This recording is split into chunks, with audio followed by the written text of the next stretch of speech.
네, 여러분 안녕하십니까. 4월 16일 목요일 아침 매일 성경 묵상 함께 나누겠습니다. 오늘은 창세기 26장으로 넘어가서 1절에서 11절까지 말씀을 함께 살펴보겠습니다. 제가 부분을 읽겠습니다. 아브라함 때 첫 흉년이 들었더니 그 땅에 또 흉년이 들매 이삭이 그랄로 가서 블레셋 왕 아비멜렉에게 이르렀더니 여호와께서 이삭에게 나타나 이르시되 애굽으로 내려가지 말고 내가 내게 지시하는 땅에 거주하라. 이 땅에 거류하면 내가 너와 함께 있어 내게 복을 주고 내가 이 모든 땅을 너와 네 자손에게 주리라. 내가 네 아버지 아브라함에게 맹세한 것을 이루며 네 자손을 하늘의 별과 같이 번성하게 하여. 아멘. 오늘 본문의 내용을 중심으로 또다시 찾아온 기근과 이삭의 거짓말, 또다시 찾아온 기근과 이삭의 거짓말이라는 제목으로 하나님의 말씀 증거하겠습니다. 여러분, 위기 앞에서 우리가 동일한 습관이 나올 때가 많이 있죠. 어떤 갑작스러운 일들 가운데 닥치면은 자기가 보아왔던 대로 오늘 이삭이 아브라함 아버지에게 아버지가 했던 행동을 자기도 모르게 따라하는 그런 모습을 보게 됩니다. 완전히 그 아버지의 그 아들이다 라는 생각이 들 정도의 모습을 우리는 또한 보게 됩니다. 어쨌든 이삭이 사는 시대에도 아브라함 때 큰 기근이 찾아와서 먹을 것이 없고 양식을 찾아 이동했듯이 이삭 때도 마찬가지로 큰 기근이 한번 찾아왔습니다. 그래서 그는 블레셋 왕 아비멜렉에게까지 갔을 때 하나님이 더 이상 가지 말라, 애굽까지는 내려가지 말라고 이야기하면서 다시 한번 아브라함에 주셨던 복을 재갱신하는 것을 보게 됩니다. 그래서 하늘의 별과 같이 또 땅의 모든 자손을 네게 주리라 이러면서 천하 만인이 복을 너를 통해 받을 것이다. 아버지 아브라함에 주셨던 언약의 복을 이삭에게 하나님께서 언약을 재확인하는 그런 장면이 나옵니다. 그래서 기근은 계속되었지만 하나님의 약속은 변치 않았다는 사실을 보여주고 있습니다. 이런 하나님과의 언약이 완성되는 시점에 이삭은 그 두려움 때문에 자기 아버지처럼 아내를 누이로 속여 이야기하는 그러한 거짓말을 행하게 됩니다. 아주 놀랍게도 거의 그 장면을 그대로 복사해 놓은 듯이 아브라함의 사건이 이삭에게도 일어납니다. 6절로 가봅니다. 이삭이 그랄에 거주하였더니 그곳 사람들이 그의 아내에 대해 물으며 그가 말하기를 그는 내 누이라 하였으니 리브가는 보기에 아리따움으로 그곳 백성이 리브로 말미암아 자기를 죽일까 하여 그는 내 아내라 하기를 두려워함이었더라. 자기 아버지 아브라함도 사라를 누이라고 속여 이야기했죠. 왜냐 자기를 죽이고 그 아내를 취할까 하여 그랬다 했는데 똑같은 현상이 이삭 아들 이삭에게서도 나타나고 있습니다. 여러분 이것을 통해서 우리가 어떤 위기가 올 때 반복적으로 또는 습관적으로 자기가 하는 행동이나 말들이 있다는 사실을 알게 됩니다. 하나님은 그런 것까지도 다 알고 계시고 또 이삭의 한계가 무엇이며 아브라함의 약점이 무엇인지를 잘 알고 계시는 거죠. 그래서 우리가 이러한 룰을 범할 때조차도 하나님은 보호 장치를 해 두셨다는 사실을 알게 됩니다.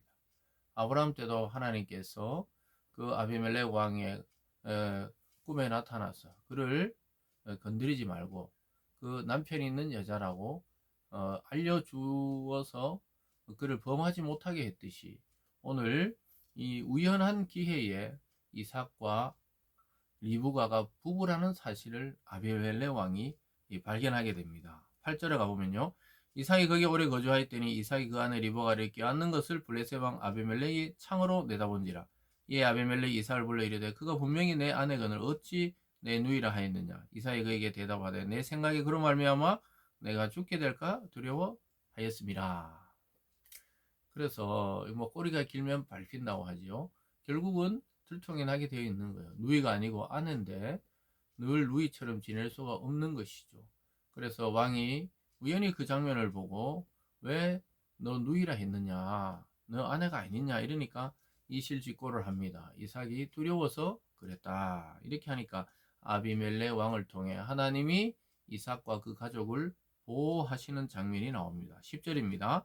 아비멜렉이 이르되 네가 어찌 우리에게 이렇게 행하였느냐. 백성 중 하나가 내 아내와 동침할 뻔하였도다. 내가 죄를 우리에게 입혔으리라. 아비멜렉이 이에 모든 백성에 명하여 이르되 이 사람이나 그의 아내를 범하는 자는 죽이리라 하였더라.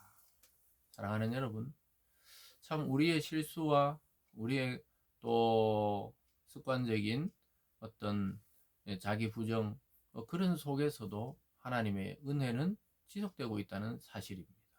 왜냐하면 이 사건이 있기 전에 하나님의 언약에 대한 재확인이 있었던 것이죠. 아브라함에게 이야기했던 대로 이 땅을 떠나지 말라.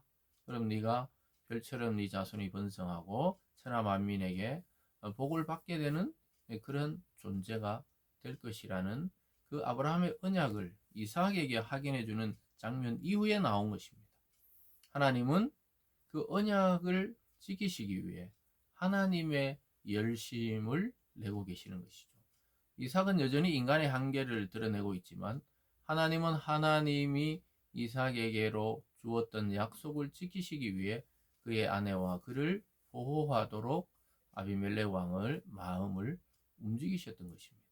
사랑하는 여러분, 우리가 살아가면서 위기 앞에서 우리의 한계가 드러날 때가 많이 있습니다. 여러분, 우리도 때로는 남을 속이기도 하고 또 스스로를 속이기도 하고 또 그리고 우리가 어떤 윤리적 한계를 맞닥뜨릴 때도 있죠. 오늘 이삭처럼 이런 엄청난 일을 당할 뻔하기도 합니다. 그러나 하나님은 그 속에서도 역사하고 계신다는 사실을 우리는 분명히 보아야 합니다. 그래서 우리는 우리 자신의 일이기 때문에 하나님의 일들이 어떻게 진행되는지 잘 모를 때가 있지만 이러한 성경의 사건들을 통해 우리가 거울에 비치듯이 우리의 삶을 비춰볼 수가 있는 것입니다.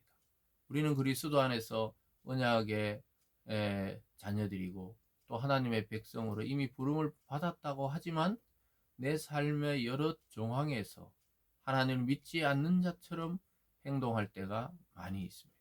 하나님은 우리의 그 연약함과 두려움까지도 파악하고 계십니다. 여러분의 장점과 단점과 성격과 성향과 좋아하는 것과 싫어하는 것과 또 담대할 때와 두려워할 때를 하나님께서는 파악하고 계신다는 사실입니다. 이것이 하나님이 우리에게 주신 언약을 깨뜨리는 행동이 아니고 이런 것을 파악하고 계시기 때문에 하나님이 그 순간순간 하나님의 은혜로 우리가 그리스도인 또 하나님의 백성됨이 점점점 가까워지도록 그렇게 인도하신다는 사실입니다. 이 굉장히 중요한 내용입니다. 하루아침에 우리가 하나님의 구원으로 부름받았지만 하나님의 자녀답게 사는 것은 일생이 걸리는 문제라는 사실입니다. 그래서 오늘 이 아침에 이 말씀을 통해 우리가 어떤 일이 닥치고 또 내 스스로 참 나 이것밖에 안 되냐. 지금 이삭이 얼마나 수치스러웠겠어요. 자기 용기도 없고 하나님 믿는 믿음도 없이 아내를 누이라 속였기 때문에 부끄럽기도 하고 그랬을 겁니다. 여러분과 저도 살아가면서 왜 이런 일이 없겠어요. 그러나 그 순간조차 하나님은 우리를 놓치지 않고 붙들고 계신다는 사실을 오늘 이 아침 이 위기 앞에선 이삭을 통해 또 거기 위기에서 구원하시고 구원할 뿐만 아니라 보호장치까지 왕을 통해 명령을 내림으로써 온 나라가 그들을 공격하지 못하도록 보호하는 장치까지 내리셨듯이 저와 여러분을 인도하실 때 하나님이 바로 그러한 존재라는 사실을 깨닫는 이 아침이 되기를 바랍니다. 기도하겠습니다. 사랑의 하나님 아버지 감사드립니다. 아브라함처럼 이삭도 인간적인 한계 또 언약의 재갱신을 듣고도 삶에서는 자기의 감정과 또 자기의 두려움에 앞서 거짓으로 속이는 일들을 행하고 말았습니다. 하나님 우리가 살아가는 일상과 참으로 비슷한 것을 성경의 인물들을 통해 우리는 보고 있습니다. 아버지 하나님 우리 가운데 어떠한 일이 있더라도 하나님이 우리를 떠나지 않는다는 그 사실과 또 그 믿음을 우리에게 허락해 주셔서 하나님의 은혜 속에 오늘 하루도 살아가게 하여 주시옵소서. 감사드리며 예수님 이름으로 기도드리옵나이다. 아멘.